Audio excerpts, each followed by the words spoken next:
जय आदिशक्ती. मी तुम्हा सर्वांची ताई संगीता माझ्या या यूट्यूब चॅनलमध्ये सर्व ईश्वराच्या लाडक्यांचे, सर्व श्रद्धाळू भक्तांचे आणि लाडक्या निंदकांचे देखील मनपूर्वक स्वागत. बंधू आणि भगिनींनो, बरेच दिवस झाले व्हिडिओ नाही आहे आपला. 10-12 दिवस झाले व्हिडिओ पडलेला नाही. तब्येत ठीक नव्हती, बरेच दिवस झाले, त्यामुळे व्हिडिओ नाही बनवता आला. तर पहा, व्हिडिओला सुरुवात करण्या अगोदर मी तुम्हाला एकच सांगेन की पहिल्यांदा माझ्या चॅनलमध्ये आला असाल तर चॅनलला सबस्क्राईब करा, घंटीचे बटन दाबा आणि जी जुनी मंडळी आहे त्यांनी व्हिडिओला लाईक करा आणि कमेंट करत जावा. काही विषय असतील तुमचे तर तुम्ही सांगत जा. चला तर आपण व्हिडिओला सुरुवात करूया. बंधू आणि भगिनींनो, आजच्या व्हिडिओचा विषय असा घेतलेला आहे की काही संचार आहेत ते खूप आरडाओरडा करतात, खूप ओरडतात.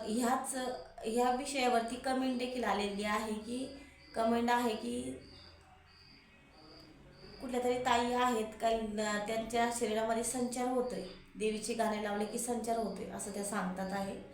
आणि संचार झाल्यानंतर खूप आरडाओरडा करतो, खूप किंचकाळणे वगैरे करतो आणि तो नंतर शांत होतो. पण त्यांच्या घरामध्ये ड्रिंक करते कुणीतरी, त्यांचे मिस्टर असतील, त्यांचे देर वगैरे असतील, ते ड्रिंक करतात. तर ते ड्रिंक करून आले की ते संचाराला खूप जास्त, म्हणजे संचार, ज्या व्यक्तीच्या शरीरामध्ये संचार आहे ते व्यक्तीला खूप असा भयानक त्रास होतो. अंग जड पडणे, अजून तो संचार सारखा येणे, आरडाओरडा करणे, हे असं का होतं बरं, याच विषयावरती आपण आज चर्चा करणार आहोत. आणि हा विषय कमेंटद्वारे तर विचारलेला आहे, पण आमच्या समोर घडलेली घटना आहे. आमच्या शेजारी तशीच मुलगी एक आहे, तिचे पप्पा देखील ड्रिंक करतात आणि तिचे पप्पा देखील ड्रिंक करून घरी आले की तो संचार येत असतो, खूप आरडाओरडा करत असतो. मग हे असं का होतं? तर सर्वांना असं वाटतं की हा देव नसावा. बऱ्याचशा लोकांच्या मनामध्ये असं येतं की सारखं सारखं देव कसा येतो, देव असा त्रास देऊ शकत नाही. तर मी काय म्हणते की पहिल्यांदा जो संचार येत असेल तर पहिल्यांदा आल्यानंतर तुम्हाला हा त्रास होणं अशक्य, म्हणजे शक्यच आहे, अशक्य नाही म्हणू शकत आपण, शक्य आहे की तो त्रास होईल. कारण की बऱ्याचदा काय होतं की काळूबाई म्हणजेच महाकालीचा संचार असेल तर थोडंसं आरडा ओरडा आणि हे किंचकाळण्या जोरजोरामध्ये ह्या होतात संचारामध्ये.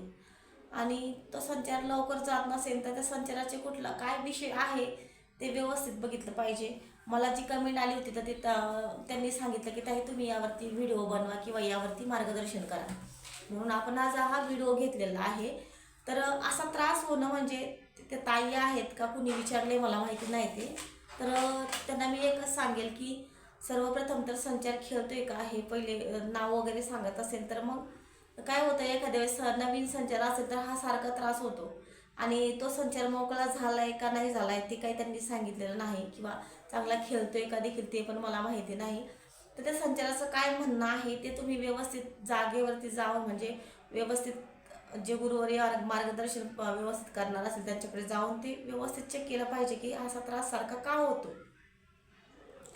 मग त्या खरंच आई जगदंबा म्हणजेच आदिशक्तीचा संचार असेल, असा आरडाओरडा करतो म्हणजे, तर मग तिचं काय म्हणणं आहे तर ते व्यवस्थित पाहिलं पाहिजे. असा संचार होणार नाही. आणि अजून एक सांगायचं म्हणजे जी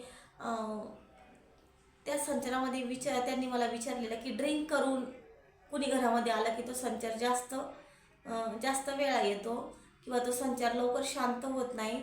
तर असं का होतं, तर बघा ही आदी माया आहे आणि तिला हा जो नशेचा सुगंध आहे किंवा ते ड्रिंकचा, दारूचा वगैरे सुगंध आहे तिला तो आवडणार नाही, तिला तो त्रास होणार, त्या सुगंधाने तिला त्रास होत असणार आहे.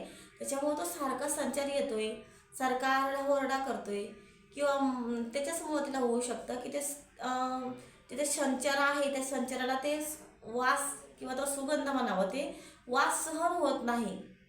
त्याच्यामुळे तो संचार सारखा येतो, सारखा त्रास देतो आणि त्याच्यामुळेच अंग वगैरे जड पडतं आणि काही कालांतराने ते शांत होतं.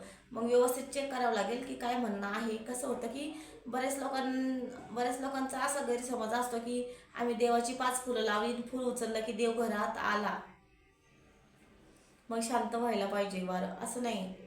पण एखाद्या वेळेस एखाद्या संचाराची इच्छाच असते की माझी गेनमाळ करावी, तर संचारच म्हणत असतं की गेनमाळ करावी, आणि ही प्रत्येकच संचाराला गेनमाळ करणं महत्त्वाचंच आहे. जसं की संचाराला तुम्ही संचार घेतो आपण, पण संचाराला आपण म्हणतो की राशी लावल्या की संचार आपल्या घरामध्ये आला, पण तसं नाही. खरं तर हा गेनमाळ विधी आहे. खऱ्या स्वरूपाने तो एक विधी केला की तुमची जगदंबा म्हणजे तुमची आदिशक्ती, ती आदी माया तुमच्याकडे तुमच्या घरामध्ये येते. तो विधी केल्याशिवाय माझं मत तर ते तसं ती येऊ शकत नाही. तो विधी आहे, तो विधी करावा लागतो. मग ते काय म्हणणं आहे त्या संचाराचं तुम्ही व्यवस्थित पाहिलं पाहिजे, व्यवस्थित चेक करावं लागेल. म्हणजे तो संचार का त्रास देतोय, मी एवढ्या अंतरावून तर नाही सांगू शकत की संचार का त्रास देतो, पण हां, माझ्या शेजारी जे संचार येतोय मी ते समोर बघितलेला आहे की तो पण संचार असाच, जसं मला कमेंट विचारलेली आहे की कुणी ड्रिंक करून येतं तर तो संचार आरडाओरडा किचकाळण्या वगैरे करतो, तो संचार येतो.